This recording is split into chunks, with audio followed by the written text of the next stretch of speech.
Well, joining me now is Dr. Stephen Skanke. He's the Chief Economic Advisor at Kill Point and an International Affairs and Economics Professor at George Washington University. Dr. Skanke, thanks for joining me. This new deal between House Democrats and the White House provides, as Abigail just reported, more than $480 billion in aid for small businesses. Can you talk to how necessary and timely this is? Well, it's very important, and it is timely that they're getting it passed this week. It would have been better if they passed it a week or more ago, as we saw the Paycheck Protection Program maxed out with the funds that were available for it in the first round.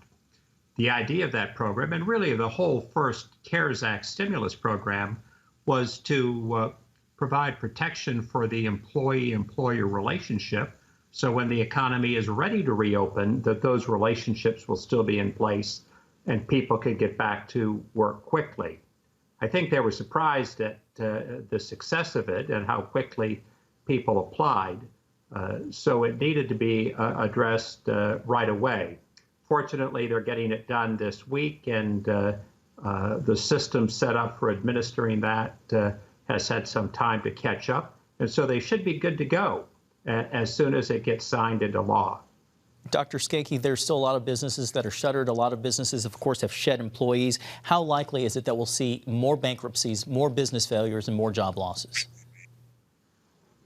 That certainly is inevitable as time goes on and people are not able to operate their businesses.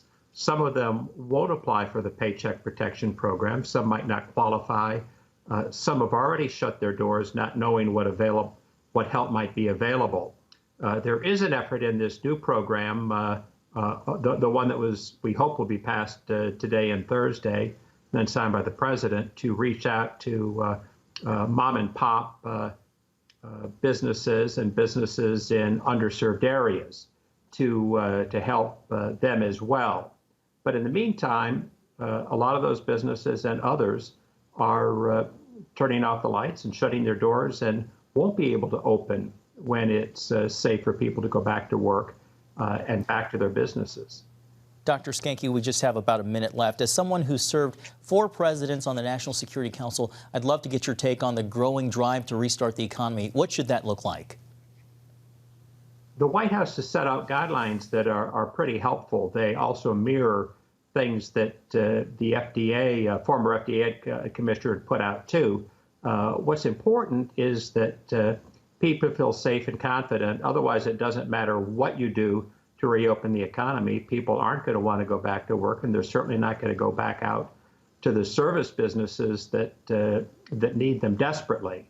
So it's critical to have testing, therapeutics when they're available, and personal protective equipment that makes both employees and customers feel safe. All right, Dr. Stephen Skanke, thank you so much for your time and insights.